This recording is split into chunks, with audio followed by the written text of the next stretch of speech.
I'm Shane Megale. And I'm David Keener. And this is the Hourlings podcast project.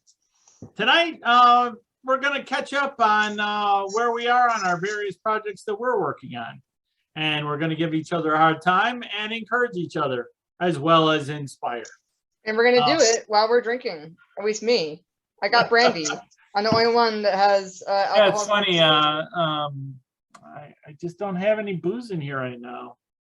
So I'm going to do it. I just told the boys I'm going to do a drinking game where every time we make an excuse about our goals for this year, I'm going to take a drink. And Marty, what did you say? Well, it's cold outside. My dog ate my homework. We're going to make you drink fast. Yep. Actually, I have 3 dogs, and they've never eaten anything that I've written. Woo. They've eaten a few of my books that I've bought, but they've never eaten anything I've written. Yeah, I have cats, and they've puked on stuff, but, you know, none of that's important. It counts, drinking.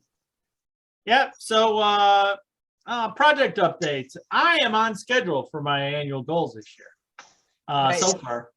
I've actually already published 2 books this year. I have got another novel that is in complete first draft that's simmering back burner right now while I'm writing my next one. And I am 60% of the way through the next novel, which then gets its shelf time while I go and polish the one that's already in first draft. So I'm doing pretty good. I've already got scheduled my autumn writers retreat, in which I will write another entire book, which I will then try to get published by year's end, bring it to 5 novels that I'll have. Shay, he's trying to make it look bad. I have only this to say. Okay, I got to tell you, it's only because I have time. We have to unite to stop Marty, Dave. That's we right. must. For our Hey, livelihood. none of you guys can die on me either, because to be honest, I had a very dear friend die 5 weeks ago, and I'm just now getting my shit back together and getting back to writing this week. So that's been distracting. It's like been the longest duration that I haven't written anything since I retired 4 years ago. But I will say, in all honesty, without going into details, that Marty, you were a hell of a friend. We're trying to save your friend's life, and then dealing with the aftermath. So yep, it's you know, and that's a slow motion train wreck still, because his family doesn't live in this state.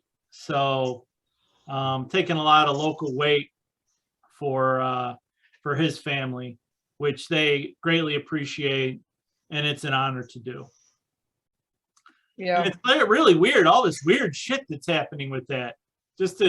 I'm going to be writing. I got to go to his house and hang out at his house on the 16th, because for some reason, out of the blue, the gas company has decided that as an entire neighborhood, they're moving all the gas meters out of the basements to outside, right when there's nobody in the house. So I'm going to go and hang out at his house with my laptop and work on my novel, and while you know, the gas company tries not to blow the house up. nice. Well, I'm doing pretty good on my schedule too. Not as good as you are, Marty. I think I'm behind by about a month. But no, don't get me wrong. I am behind like a month. Okay. For the schedule that I have documented for myself, I am literally behind 5 weeks. And the weird part is, loss of momentum is a cost that I cannot calculate right now. Yeah. So we'll see. I like momentum.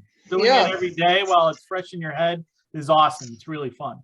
I finished up the hockey book, which required copy edits and whatever for the publisher, which was intensive because it was a lot of, you know, the publisher demanding, rightly so, like, you know, where's the page number for this? And I had to go back and find it because I forgot to write it down or whatever. So went through all those stuff, and that's pretty much in the bag. And just today, this morning, I had my first meeting about Overboard, which is my next book to be published. And this time I was meeting with the cover artist, artist I really like, and we just had a brainstorming session. I had some examples, and she gave me her own timeline, and I should have my cover all set by July, with our timeline, including revisions and all that. That was exciting, but it was also kind of nerve-wracking, because covers are such a big deal, and I've just never I've never had this much say in a cover, because traditional press, they give you the cover and they say, hope you like it, and that's that. So this is the first time I really had a lot of say in it, and so I'm just kind of worried, because I want it to be great, but I don't know what it should be. I don't know. So we're working it out, but it's exciting. Yeah, just before the show, we were talking about covers. Oh my gosh, yeah, should I tell them? Cover is one of the things I love about being an indie author, because I get to pick. Marty, it's all up to me, and there's a metric ton of cover designers out there and websites and things like that. Should I tell our viewers what I'm doing right now? with my shopping cart full of, okay, yes. So there's this website that has a bunch of, I don't know, covers that are already made. And I was going through them to get ready for this meeting I just told you about with the Overboard cover designer. And in doing so, I came across all these amazing covers that I'm like, oh, I need this. I need to buy this. And yet I don't have the book to match those covers. But I think I'm just going to buy them all anyway and write the books to match it. And Marty's like, do it. So I love it. Yeah, I actually wonder how many covers the cover designers sell that never get made into books. It won't be me though. I'm gonna do it. I'm excited. Well, I have one cover that I bought that I've ended up. I'm not going to use it as a cover, but I'm going to use it as an internal interior illustration. So it's still going to get used. Oh, really? Do you have permission for that? It doesn't matter where you buy the rights. This was a direct. Yeah, you buy the rights to the cover. You own the rights. Cool. It's like you created it. Nice. Yeah, I buy the rights to do whatever alterations I need to do to the covers, because most of the time, unless you've commissioned an artwork specifically for your story, you don't get exactly what you want, and you need to make alterations. Right.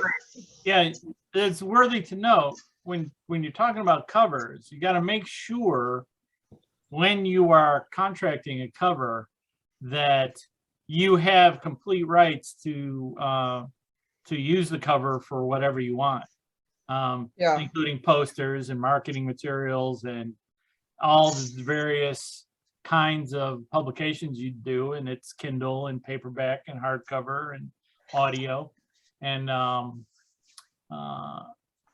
so make sure that you actually have those rights in writing when you actually purchase them. I have a contract for that. Because I have actually bought covers and used them on short stories that I don't have exclusive rights to, the images on the cover. And it's really weird seeing those images pop up on science fiction websites or somebody else's book cover and stuff like that. So I'm all about the exclusive rights now, because I covet my goods. Nice. All right, Dave, I want a swig. Tell me where you're at and why you're not where you should be at. All right. So my goals were extensive. I have 14 sub goals, but basically amounts to 1 novel, 2 anthologies as editor, 3 anthologies as a contributor, and then 6 novelettes, novellas, or short stories. Right now, I've completed 2 out of 14.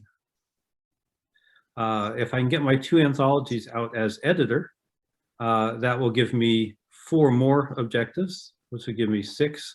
And I'm working on getting Bitter Days published, one of my novellas. That would give me 7. Since we're approaching June, if I can get all of those, if I can get the 2 anthologies done and that 1 story published by the end of June, that will put me halfway through my goals and halfway through the year. Okay. Me on track. Far behind. Right now, I feel like things are moving in slow motion, so I feel like I'm a little bit behind. But if I can get everything done by the end of June, I'm gold. Okay, all right. So I didn't swig, But I still think you should take another drink just on general principles. just in case. Let's do Just in it. case. So do you guys have any vacations planned that are gonna cause your writing to slide? Anything like that coming up? No, I have one that's going to help my writing, I think, because my family goes to our beach house in Hampton Bays, New York, which is near family. So we combine it with a bunch of visits and all. But it's not, the beach is not super friendly to wheels. And we also don't have a lot of areas where I can walk that's not like high traffic because it's the beach. Everyone wants to go there. So I tend to stay by the pool and just bring a manuscript. Last summer, I edited someone else's manuscript as a beta reader by the pool. But this summer, I'm bringing my books and I'm going to do my last edit of Overboard by the pool. So it's actually going to help. So I'm looking forward to that. Yeah, I always get stuff done on vacation. Yeah. So in addition to like, the shopping and the seeing the sights and stuff, when my wife is shopping, I'll just I'll happily sit in the cafe, listen to music and write. So I tend to get a good amount of stuff done on vacation. Nice. Now for me, I've got Balticon coming up, where I'm on programming. I've got a day off after that. I've got a couple of days off in June. I've got about a week off in July around my birthday. So I'm planning to, see if I can use some of that time to break through some of my log jams. If I play my cards right, my goals have me publishing more stuff this year than I have ever published in all my previous years as a writer combined. Do it. Right. Yeah, So my summer vacation, my 2-week camp out is a go this year. And my tradition is to do a verbose outline for my next project while at Pensick. I go to this SCA event called Pensick for 2 weeks. So it's me, a hammock, and my notepad with a pencil for 2 weeks. And for the last 3 Pensicks in a row that I've gone to, I've resulted in like a 30-page outline from that. So that's going to be my goal for my camp out this year, is to create the verbose outline that I will later use in my fall writers retreat, which should be fun. Nice. Something else I think is interesting. They say that you have better luck selling and marketing stuff if you have at least 3 books in a series.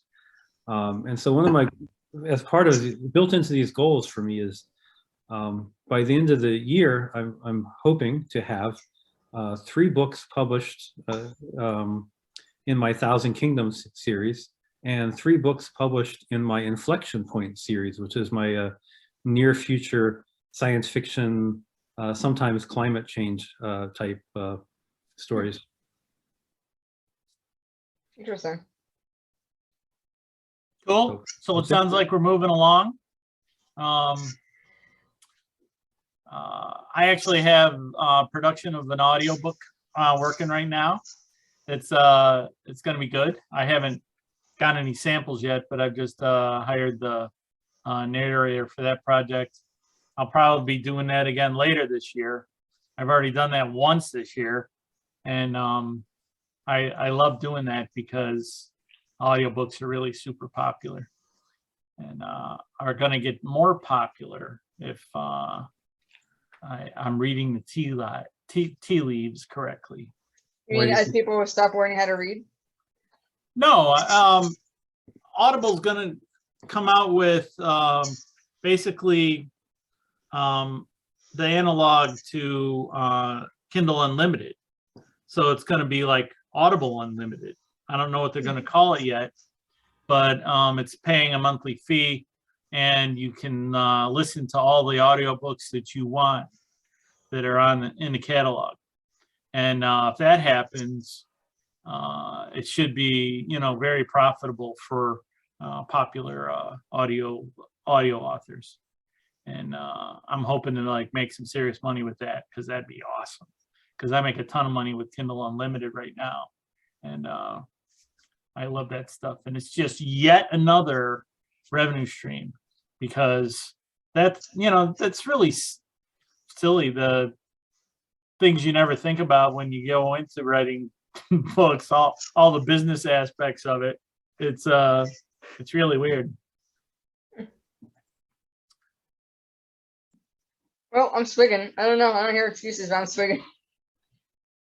Well, I think the excuses for me would come if I don't get over my hump and finish what I need to by the end of June, then I'm emphatically behind schedule. If I can, then I'm emphatically on schedule, and getting some serious stuff out. Well, my excuses are still that I'm a graduate student and I had to work all semester. So this summer I'm catching up on like my me projects, you know, and there's like more When than the classes start again. in like August 24th or something like that. Wait, So you it's have kind of- summer off? I got the summer off and I'm going to spend it doing my book project, but I also got other me projects like my beekeeping, you know, and I have some film projects I'm trying to wrap up. Says the person here who has a day job. But what you call a graduate student not being a day job, that's like, you got to impress people. I don't know. You know, you got to get your A's. You got to do your shit. No, being a grad student's work. I don't deny that it's work, but you just mentioned it's summertime and you're not at school now, are you? No, and I am totally like aware of this blessing. But again, I have a lot of me projects. So I am prioritizing the book, but I can't let my bees die. And, you know, I can't let people down who are counting on me for volunteering or for. If it was me with my free time, it would be sayonara bees. Well, you don't know what you're missing, because those bees are like amazing creatures. I already have 20 pounds of honey. Actually, no, I just did an inspection today. I have more than that. I have at least 45 pounds of honey in there. I'm mostly teasing you. I wouldn't really kill a hive of bees. If I had one and I couldn't take care of it, I'd give it to somebody. You would. Yeah, I dearly love a little half pint of honey. You will get one, my friend. Sweet. I'm excited to give out my jars as gifts, only to special people, because there's a limited supply. But you're on the list, trust So me. you're the pusher. Wait, that's what do they call them now? I got stung today. It's my first time getting stung. I feel like I joined like a rite of I did a rite of passage or something and joined the sacred club. Where'd you get stung? My ankle. It yeah, crawled under my pants sleeve. And I just, you know, I felt it happen. I just stood there and let the pain pass. You can't freak out because it's only going to cause more. So, you know, you just have to pretend like it didn't happen almost. Because if you swat or if you whatever, there's other bees around that bee and they're going to do the exact same thing. So you just have to pretend you didn't feel it. Do you wear one of the funky hats with the screens? I do. I have a pith helmet that has a net over the pith helmet. Yeah. And then I actually don't have like a jumpsuit or a bee suit other than that, because I have really long gloves and they come up to my shirt. So I don't really bother. And in fact, I know some beekeepers that go in, you know, just bare hands, and they're just still, yeah, I mean, raw dog, right? There's a lady on Facebook that talks about bees all the time and rescues like wild hives and stuff. Oh, you've got a beehive that started in your shed, and she'll come and get it out. She'll reach. We love that. She'll reach in and grab the queen out of it. Yeah. And get out slowly, and you know, drop it into a box. You know, like, yeah, not me. No, actually, when they do that, that's called swarming. When they do that, they are gorged full of honey because they have left a hive and they're looking for a new home. So it's like, you know, overeating to compensate for a trip. So they're gorged full of honey and they're dumb and drunk on it. So they don't sting. They're really gentle when they're swarming like that. So you really can grab a clump and just put it into a box and you take it home and you got a new hive. Beekeepers love it because it's a free hive. I had to pay $150 for my hive. So, you know, they're not doing me any favors. You're doing them a favor because they're getting a hive out of it.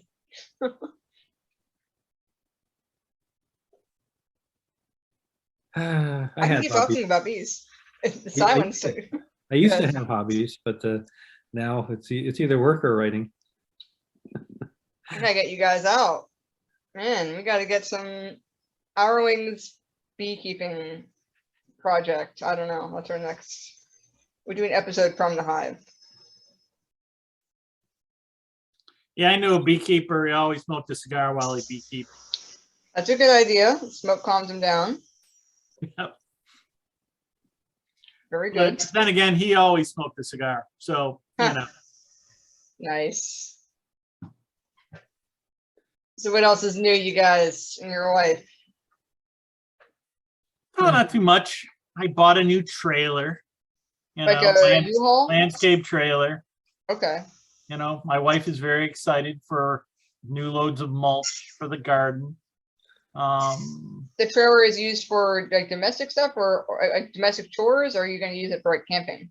It's not a camping trailer. It's Not a just camping an open utility trailer that I go to get mulch in and topsoil and stuff like that, or take my lawnmower to the John Deere place. Just a plain old utility trailer. Nice. Yeah, I don't mow my lawn. It's much more conducive to my time and my allergies to pay somebody to mow my lawn. Do you have a I large actually enjoy mowing my lawn. I mowed the lawn yesterday. Yeah, or when was it not raining? It's been raining for a couple days. Anyway, I just mowed the lawn. I actually kind of have fun driving around my lawnmower. You know, I have a rider, and it's like, you know, I feel like a little kid with the go-kart. Yeah, with that extra fan blade on the bottom to help the go-kart stay on the road. Yeah, it's funny. My wife actually loves mowing the lawn too. So we like, you know, argue over who gets to mow the lawn.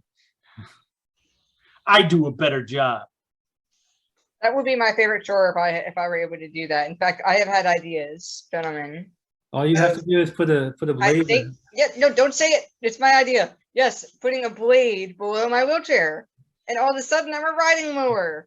Can you imagine the money I could make? You could probably very easily adapt one of those 0-point lawnmowers to use the same exact stick that you use I'm down. on your chair.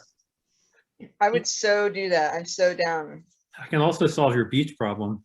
Oh yeah, tell me. Can you say gyroscopically balanced jet ski? No, I can't. No, I can't even pronounce that. No, Shay, can you swim? Yes, with some floaties. Yeah, well, you know, I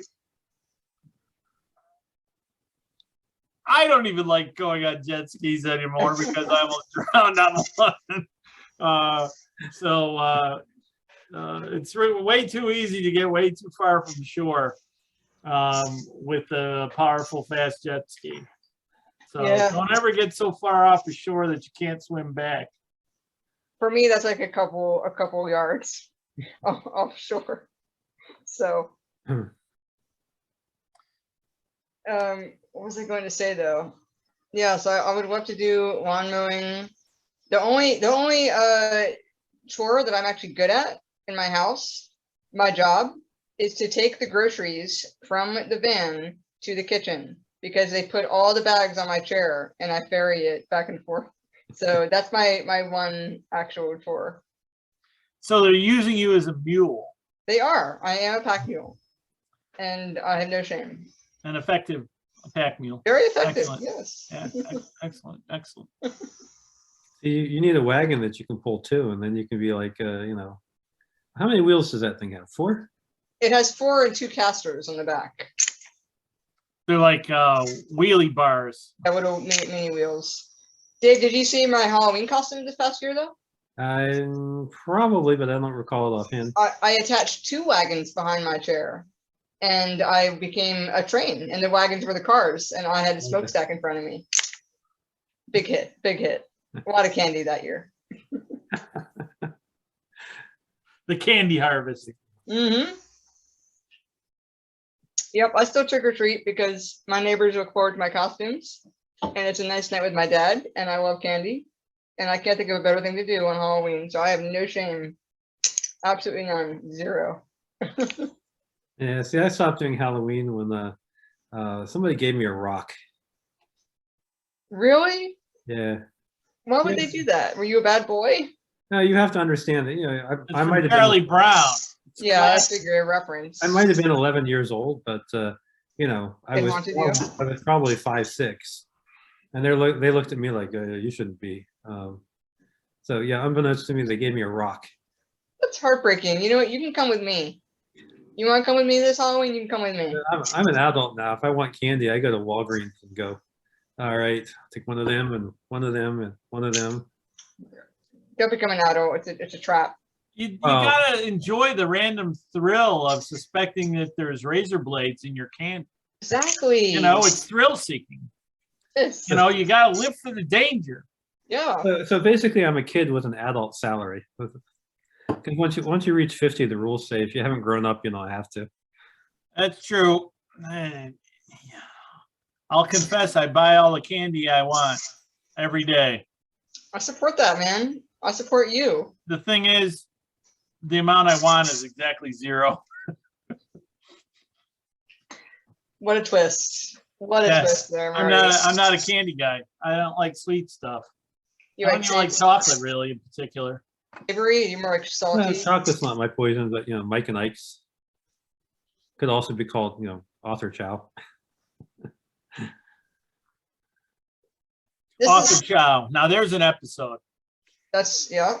Yeah, actually, I have a feature on my website called Author Chow, although it's not about candy. It's mostly about like cool meals that I eat out at different places, especially on vacation travel. Nice. Yeah, that'd be a good blog feature. I've been kind of bored with my posts on my blog lately. I need to be more creative with that. Nice. I don't like being the only one drinking.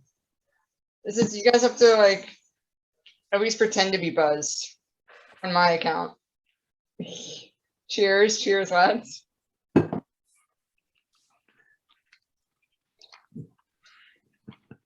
Dave, Yeah, we need to get together and do some actual drinking and then pool Yes. playing. Stuff like that sometime soon. I'm in for it, man. I'm in for it. We were Marty and I really wanted to retreat in January because stuff didn't work out with the other members, but we should do another retreat or another trip or something. Yeah, organize a real retreat. Yeah. Yeah, we were it was right after the blizzard. Baby. Yeah. I love it. Let's see. So what else, guys? Like I said, Balticon for me, it'll be my first actual convention. When is that? It's the Memorial Day weekend. It's my first convention since the pandemic started, and the first convention I've been on programming for since the pandemic started. Very cool. I think they've got me doing like 7 panels. Are you also tabling and selling? I do not have a table there. I've never tried on it. The tables are a bit more expensive. I'm happy to go in on it with somebody. Hint, hint. Yeah, I'm out of town that weekend. We're going on a mini road trip. Oh, it's too late for this weekend anyway, no matter what. Yeah. Yeah, it's this weekend, right? Coming up, yes. Memorial Day weekend. Since we don't know when this episode is going to be posted. Yeah, really. It's It may be history by the time this episode airs. yeah, who knows? We'll see. We'll see. So what else? Projects we're working on. Anything else you guys got in the queue? Okay, well, I had a friend who went on a vacation, and our tradition is that I give him one of my books that have not been published yet, so he can read it on his vacation. And I recently gave him one of my It was like a YA sci-fi. Actually, you guys read a little bit of it, Starborn. I put it through the Hourlings a little bit. I gave that to him to read, and of course, it prompted me to say, "Oh, this is interesting. Maybe I should reread this myself." You know. And I stayed up 3 nights until like 4 a.m. reading my own book. I couldn't take my eyes off it. This is so arrogant of me to say this and talk about it and gush about it, but like, I was like, damn, like, why did I let this sit in a drawer for 8 years? Like, this has to come out here now. So I have added it to my goals for 2022 to give it a polish, and then to beg my agent to drop everything and read it and sub it. And if it fails, you know, if it doesn't get a bite, then I'm going to put it out. But I was just like, like, this is my legacy. I need to appreciate my old books more and not forget about them. Well, I don't think it's narcissistic. I mean, I find myself, I am writing the type of books that I like reading. Exactly. Yes. And I'm working on, you know, there's so much going on in my life between the day job and all the projects I'm working, that something from 3 years ago that I haven't looked at in 3 years, when I reread it, I'm like, I mean, I still remember writing it, but when I'm reading it as a reader, I'm like, yeah, that's not too bad. I'm enjoying Amen, it, brother. even though I know the plot twist coming up and stuff.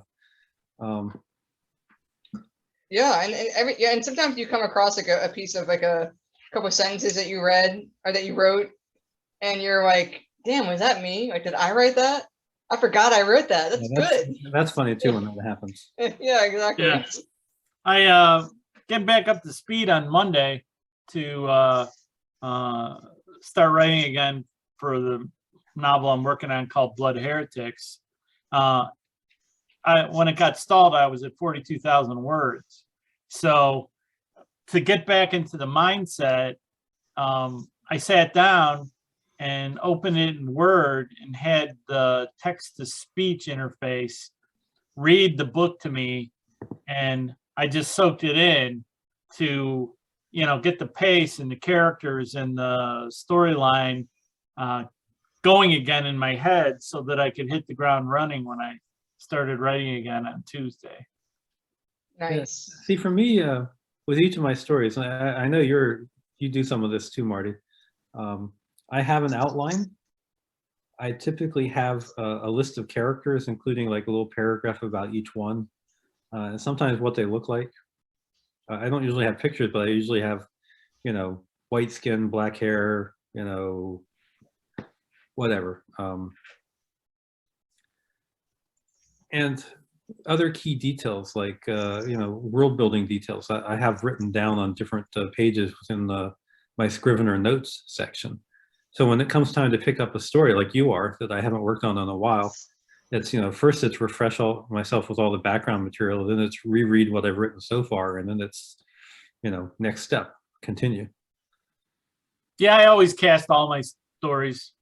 You know, as I'm doing the outline and the character development, I select photos of famous actors and stuff like that and literally cast my book as if it's a movie. So I'll compile all that with the character sheets and everything so that it makes it easier to write about those characters. Plus you can pick actors at any age. Yes, it's true. That's awesome. It really is. This guy's like a young Robert De Niro. I mean, you can't cast a young Robert De Niro nowadays. Or if you have a character that ages throughout your book, you can pick the actor as young Robert De Niro, and then there's old Robert De Niro, and still be able to use him. Fun stuff. I also, when I compile all that stuff, I send all that to my audio book narrator when they start reading the book themselves. And they love me for that. They find that incredibly helpful. And it really helps them get the vibe in the direction that I want it to go too. Now I can see that because everybody's got some knowledge or can look up some stuff about like movie stars. So I can see that. Yep. Oh, you're picturing this guy as a young Patrick Swayze. Oh, Okay. That says something right there. Yep. Fun stuff. So what else you guys got? Are we done? I got a compliment. I'm going to compliment both of you. Can I compliment both of you? Sure, please. Very We love handsome. compliments. You're both very handsome gentlemen. And I just want to say that you're both extremely handsome. And Marty, I fucking love your voice. Like when I hear your voice, it makes me happy, and it's very sexy, but it also makes me very happy, and I love you. I just want to know what you're drinking. Yeah, it's brandy. And Dave, you have a beautiful smile. You really do. I think I've told you this before, but I love your smile. And you guys, I'm happy to be on this podcast with you. Thank you for making me a member. I love you. Cool. Cool. What's your Back name? at you, girl. Wait, Anyway, that's a great way to end this show. What's All my right, what? Take care. Thanks again. We'll see you next time.